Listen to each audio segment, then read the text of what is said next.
አስቸኳይ የገልፍ ስራና ኢኮኖሚ አዳዲስ መረጃዎች በ2026 ዛሬ በተባበሩት አረብ ኤምሬት፣ በሳውዲ አረቢያ፣ በኳታር፣ በኩዌትና በኦማን ትልቅ የቅጥር እንቅስቃሴ ተጀምረዋል። 1800 እስከ 4500 ደሞዝ ያለው አዲስ የሥራ ዕድል ተከፍቷል። ዝርዝሩን አሁን በቀጥታ እንጀምራለን። ባካችሁ ቻናሉን ይከታተሉ፣ ላይክ ያድርጉና ለሌሎች ያጋሩ። ተባበሩት አረብ ኤምሬት በተለይም በዱባይና በአቡዳቢ አዲስ የኮንስትራክሽን ፕሮጀክቶች በፍጥነት እየተጀመሩ ነው። የመንግስትና የግል ኩባንያዎች በካርፔንተር፣ በፕላምበር፣ በኤሌክትሪሻንና በሴኩሪቲ ጋር በብዛት እየቀጠሩ ነው።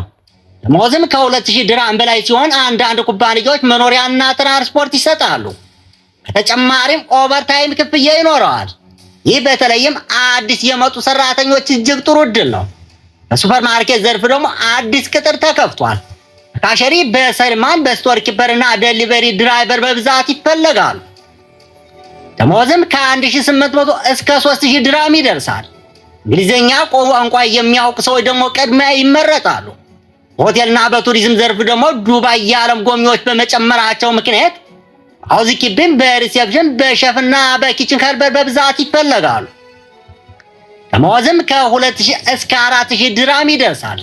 በተጨማሪም ቲፕ ይኖረዋል። ይህ ዘርፍ ደግሞ ለብዙ ወገኖች ፈጣን የሥራ ዕድል እየፈጠረ ነው። በሳውዲ አረቢያ ደግሞ ትልልቅ ፕሮጀክቶች በመቀጠላቸው ምክንያት የቴክኒክና የኢንጂነሪንግ ሰራተኞች በብዛት እየተፈለጉ ነው። የክሬን ኦፕሬተርና ሜካኒካሎች በብዛት ይፈለጋሉ። ደሞዝም ከ2500 ሪያል በላይ ይጀምራል። መኖሪያና ምግብ በኩባንያዎች ይሰጣል። ይህ ደግሞ በተለይ ልምድ ያላቸው ሰራተኞች ትልቅ ዕድል ነው። በኳታር ደግሞ አዲስ ሆቴሎችና ሞሎች በመጀመራቸው ምክንያት ነርሶች፣ ሴኩሪቲ ጋርዶች፣ አርሚስን ሰራተኞችና ካሸሮች በብዛት ይፈለጋሉ። ደሞዝም ከ2000 እስከ 3500 ሪያል ይደርሳል። ብዙ ኩባንያዎችም የዓመት ቦነስ ይሰጣሉ። በኦማንና በኩዌት ደግሞ የኦይልና ጋዝ ዘርፍ እድገት በመኖሩ የቴክኒክ ባለሙያዎችና የሬስቶራንት ሰራተኞች በብዛት ይፈለጋሉ። ብዙ ኩባንያዎችም ትራንስፖርትና መኖሪያ ይሰጣሉ። አስፈላጊ ማሳሰቢያ፣ ማንኛውም ስራ ከመቀበል በፊት ኮንትራትን በጥልቀት ያንብቡ።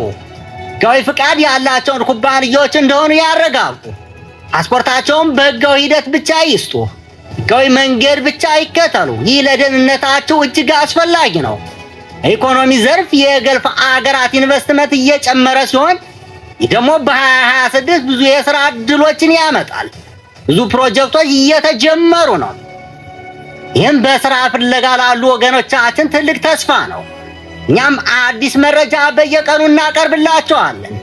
ውድ ተመልካቾቻችን፣ ይህ ዛሬ ያለው ትኩስ የገልፍ የሥራ እና የኢኮኖሚ ዝግጅት ነበር። ቻናሉን ይከታተሉ፣ ላይክ ያድርጉ፣ ኮሜንት ይጻፉና ሌሎች አጋሩ። እስከምንገናኝ ድረስ ሰላም ቆዩ።